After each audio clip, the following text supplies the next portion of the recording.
अरे साहब, आप क्या बताएं, हमारे तो विधानसभा में ऐसे ऐसे लोग बैठे हैं जो अनगिनत बेगमों रखे हुए हैं। ये तो पता है, रिसर्च कर लीजिए, सबका पता कर लीजिए। बेगम से तात्पर्य यह है कोई भी हो व्यक्ति बहुपत्नी वाला और अधिक बच्चे वाला, उस सभी के लिए कानून बराबर होना चाहिए, वो किसी भी धर्म समाज को मानने वाला हो।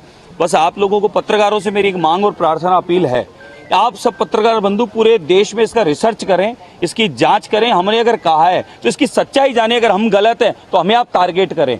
आप इसकी सच्चाई जानें कि ये अनुपात किस प्रकार से परिवर्तन हुआ है। मैंने खुद लाइव मेरे उस पे मोबाइल पे मैंने दिखाया है, अनगिनत माताएं बहनें अपनी पीड़ा लेके आई है। मैं दूसरी हूं, मैं तीसरी हूं, मैं चौथी हूं, चौथी तक की पीड़ा माताएं लाई है। मैंने लाइव दिखाया, आप सोशल मीडिया उठाकर देख लें। ऐसा नहीं है, ऐसे ही बोल रहा हूं। कईयों ने बताया कि ये हमारे 9 है, किसी ने कहा हमारे 13 है, किसी ने कहा हमारे 8 है, किसी ने कहा 7 है। तो साहब हो क्या रहा है ये? एक वर्ग कह रहा है हम 2 हमारा 1, या हम 2 हमारे 2, और एक कह रहा है कि होने दो। इस पर देखने की आवश्यकता है, समझने की आवश्यकता है। हर बात को उस तरीके से क्यों लेते हैं? आदरणीय प्रधान सेवक नरेंद्र मोदी जी 2014 के बाद आए हैं तो कहीं भी किसी रूप में कोई परिवर्तन नहीं है। सबको विकास बराबर मिल रहा है, सबके लिए योजनाओं का लाभ बराबर मिल रहा है, सबको प्रधानमंत्री आवास योजना का लाभ मिल रहा है, सबको गरीब कल्याण का लाभ मिल रहा है, सबको राशन का लाभ मिल रहा है। सारी सुविधाओं का लाभ जब सबको समान रूप से मिल रहा है तो देश के विकास में, उन्नति में सबको समान रूप से अपना योगदान भी देना चाहिए। इसमें कोई एक वर्ग और कोई राजनीति करने की आवश्यकता नहीं है। ये देश के विकास की जरूरत की आवश्यकता है, इस पर ध्यान देने की जरूरत है। बड़े अपराधी आतंकवादियों को बचाने के लिए वकील खड़े किए, आतंकवादी को फांसी की सजा न हो उसके लिए खुद ने पैरवी की। इसका जीता जागता प्रमाण है कि पिछले ताज होटल में आतंकवाद ने घटना की और उस पाकिस्तानी आतंकवादी को बचाने के लिए हमारी कांग्रेस शासन ने बहुत प्रयास किए, या कांग्रेस के लोगों ने प्रयास किए। उसी क्रम में पिछली कांग्रेस की गहलोत सरकार यहाँ जब थी, बम कांड हुए जयपुर में, और आज तक उतने परिवार, हम उस बात को पीड़ा में हैं। उन बम कांड के अपराधियों को बचाने के लिए साक्ष्य मिटाए गए, कहीं ना कहीं उनकी पैरवी की गई, तब वो आज तक अपराधी बचे हुए हैं। और अब उसके बाद में ये अजमेर वाली घटना का आया है, तो इसमें कांग्रेस की शासन था, उन्होंने कहीं ना कहीं अपनी पैरवी कमजोर की है पक्षकारों की, और उनकी मदद की है। और वो आतंकवाद और जिहाद के उसमें आते हैं, वो श्रेणी में उन लोग कहीं आज जमानत पर हैं। लेकिन मुझे पूर्णतः विश्वास है, अब सुशासन है, भाजपा की सरकार है, और आदरणीय मुख्यमंत्री भजनलाल शर्मा साहब इसमें कटिबद्ध हैं और संकल्पित हैं। और उसी का जीता जागता प्रमाण है कि यहाँ पर अपराधियों में भय बना हुआ है और साइबर क्राइम खत्म हो रहा है।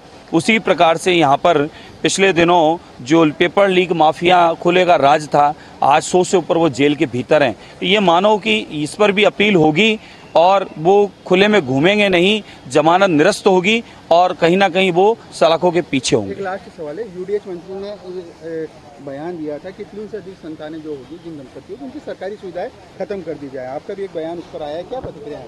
देखो, मेरा मानना है इसमें किसी वर्ग, किसी समाज, किसी विशेष को कभी नहीं लेना चाहिए। जब भारत की सारी योजनाओं का लाभ हम सब समान रूप से ले रहे हैं, एक देश एक कानून की मांग हम कर रहे हैं, और काफ़ी समय से हम ये कह रहे हैं कि भाई जनसंख्या नियंत्रण कानून आना चाहिए, तो सबको मिलकर इसकी पैरवी करनी चाहिए, समर्थन करना चाहिए। इसकी आवश्यकता है।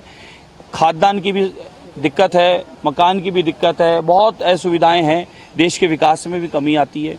इसलिए आप हम सबको मिलकर इस पर सहमत होना चाहिए, और जो योजनाएं हैं उनका लाभ लिए जा रहे हैं, तो उस लाभ लिए जा रहे हैं तो देश के विकास में योगदान भी देना चाहिए। महाराज जी, आपके ऊपर आरोप है कि आप एक वर्ग विशेष को टारगेट कर रहे हैं। बिल्कुल नहीं, नेताओं ने कहा कोई भी हो सकता है उसमें। एक बार फिर आतंकी हमला हुआ है, तकरीबन कुछ जवान जो है शहीद भी हुए हैं, लगातार ये घटनाएं हो रही है। बहुत दुखद घटना है। मैं सर्वप्रथम तो मैं जवानों के प्रति अपनी संवेदना रखता हूँ। वो परिवार के सदस्य हैं, वो सुरक्षित है तो आज हम सुरक्षित हैं और देश की सीमाएं सुरक्षित है। जितनी प्रशंसा की जाए उतनी कम है। धन्यवाद तो बहुत छोटा शब्द है।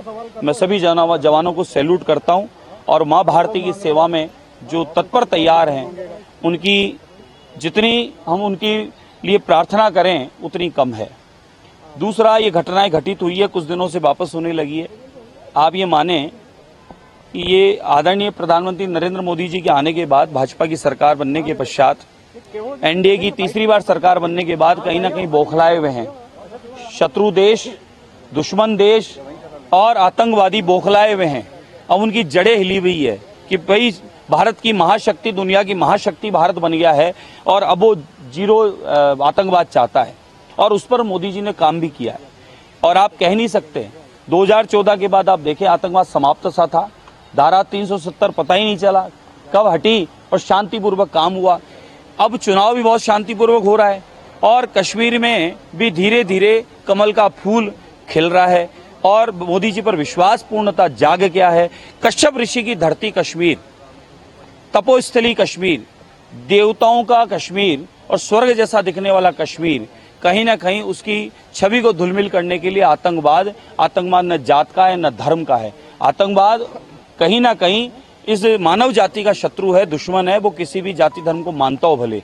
तो आतंकवाद का सफाया होना चाहिए और आतंकवाद कहीं ना कहीं मोदी जी के आने से भी बौखलाया हुआ है, इसलिए वो कोई छुटपुट घटनाएं करके अपना उपस्थिति दे रहा होगा।